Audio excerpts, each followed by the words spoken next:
Bonjour, donc nous allons vous présenter Caminos, un jeu qui se joue de 3 à 6 joueurs, qui dure 20-30 minutes et à partir de 8-10 ans, un jeu familial.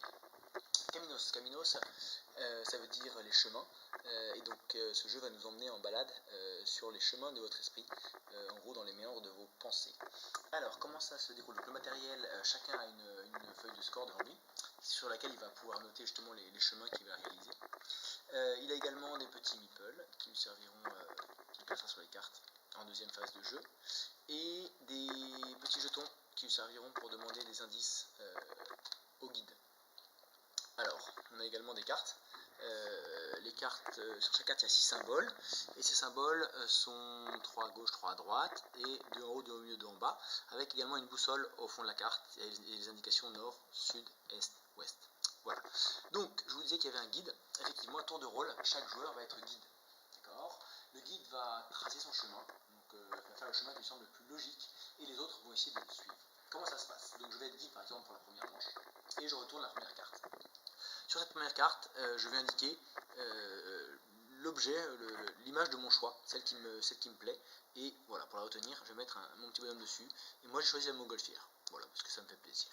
Donc la montgolfière, elle est en haut à droite de la carte, donc au nord-est de la carte, et je vais la représenter sur ma carte de score, pareil, hop là, au même endroit, donc je fais un petit point à cet endroit-là de la première carte. Voilà, donc ça tout le monde le sait, tout le monde part avec la même indication.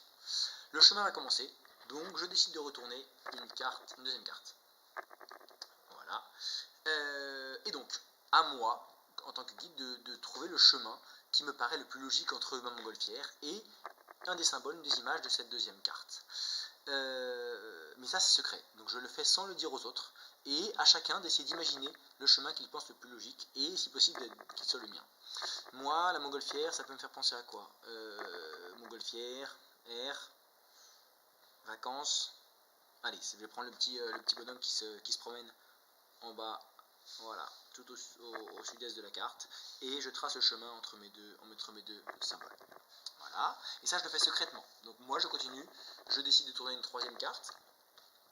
Voilà, et maintenant chaque joueur dans son coin va faire son chemin en repartant de l'objet qu'il a choisi dans la deuxième carte pour l'associer à un objet de la troisième carte. Alors moi j'étais sur mon petit bonhomme. Le petit bonhomme, logiquement on pourrait l'associer au chapeau. Okay, ils ont un chapeau tous les deux, éventuellement au masque, il a des lunettes, mais le chapeau me semble plus logique. Donc voilà, je continue mon chemin. Je retourne une carte, on verra après l'intérêt de s'arrêter ou de continuer.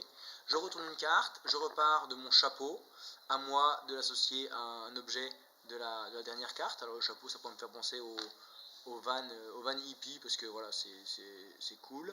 Ça peut me faire penser à la tête de mort, parce qu'on va mettre le chapeau sur la tête. Ouais, je l'associe à ça, c'est qui me semble le plus logique. Donc voilà, chaque joueur va faire son chemin.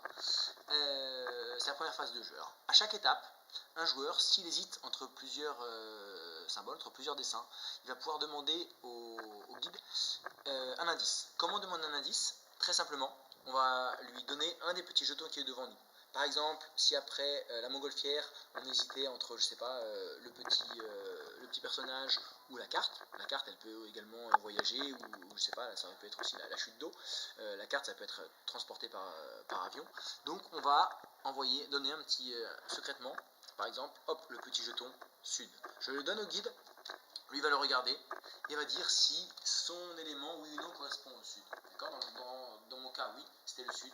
Donc le joueur pourra entourer, voilà, un petit symbole, un petit indice sud, et ça lui permettra de discriminer, d'écarter certains objets pour essayer de me suivre, de suivre le guide.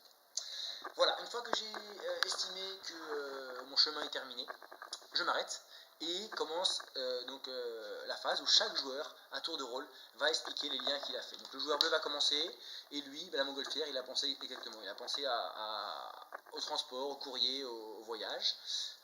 La lettre, ça lui a fait penser à... la lettre, c'est quoi? C'est un contact entre deux personnes, ça pourrait être ça. Okay. Et les mains, il avait pensé, hop là, au violon, parce qu'on utilise ses mains pour jouer du violon. Donc un chemin qui est très très différent du mien, mais qui était logique. Voilà, donc les différents joueurs vont marquer leurs différents... Hop là, leurs différents... vont marquer les différents différents chemins, et je révèle finalement quel était mon chemin. Donc mon chemin à moi, et je l'explique. Voilà, c'est le côté vraiment rigolo où chacun explique les liens qu'il a fait entre les objets, et on s'aperçoit que les logiques peuvent être très très différentes, même si les symboles sont les mêmes. Donc voilà, première étape du jeu, donc, on crée son chemin. Deuxième étape, chacun va placer ses petits personnages. Donc les petits personnages, on va compter les points. Première chose, c'est le bonus chemin. Donc en fait, si quelqu'un a le même chemin que le guide, lui et le guide marquent autant de points qu'il y a de cartes. Donc le guide, plus il fait un chemin qui est long, plus il peut gagner des points. Mais plus le chemin sera long, plus il sera complexe à trouver. Donc moins il risque qu'il y ait de personnes qui l'accompagnent jusqu'au bout. Donc là, le jaune et le rouge ont le même chemin. Donc nous deux, nous marquons les 4 points parce qu'il y a 4 cartes. Voilà, c'est notre point, c'est les bonus chemins. Donc je mets 4 points. Deuxième étape du comptage des points, chacun va compter le nombre de rencontres qu'il a fait. Donc moi, je suis jaune. Combien est-ce que j'ai fait de rencontres au cours du chemin? J'ai fait 2, 3, 4 rencontres. Donc je marque 4 points supplémentaires. Donc moi, j'arrive à 4 plus 4, je suis à 8 points. Voilà. Chaque joueur va ainsi compter ses points. Ceux qui ont demandé des indices avec un petit jeton au cours de la manche, ils enlèvent 1 point par indice reçu. Voilà, et donc on sera chacun, donc la manche est terminée, on récupère un petit jeton pour raconter les points, et on sera, le joueur suivant va prendre le rôle de guide, on va ramasser les cartes, et on révèle une